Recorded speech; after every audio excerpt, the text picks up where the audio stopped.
प्रिय मित्रांनो, एक पुस्तक प्रकाशित करतो आहे। पुस्तक प्रकाशित करण्याआधी त्यातल्या काही अभिव्यक्ती तुमच्यापर्यंत पोहोचत करतो। ऐका, अभिव्यक्तीचं नाव आहे तरुण लढा पुकारणारच लोकशाही।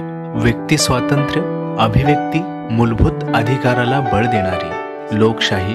व्यक्ती स्वातंत्र्य, अभिव्यक्ती मूलभूत अधिकाराला बळ देणारी, पण ती जेव्हा स्वार्थी, धूर्त, बंदिस्त, अज्ञानी माणसाच्या हाती जाते तेव्हा स्वातंत्र्य, समता, बंधुता, न्यायाच्या नावाखाली रचले जातात सापळे।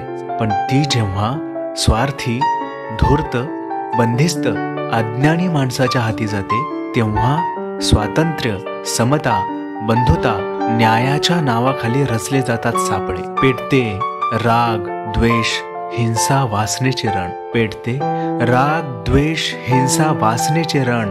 स्वातंत्र्य, अभिव्यक्ती, मूलभूत अधिकाराचे हनन होताना पाहून तरुण जागा होतो। स्वातंत्र्य, अभिव्यक्ती, मूलभूत अधिकाराचे हनन होताना पाहून तरुण जागा होतो, एकत्र येतो, सुविचाराने पेटतो, बंड पुकारतो। जगात जगणे हेच ध्येय असेल तर पशु आणि माणसात फरक काय?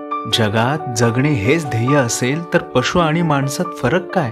मानवी अभिव्यक्तीचा आवाज दबत असताना, मानवी अभिव्यक्तीचा आवाज दबत असताना, व्यक्ती स्वातंत्र्यावर गदा येत असताना तरुण गप्प कसा राहील? तरुण लढा पुकारणारच इतिहास याचा साक्षी आहे।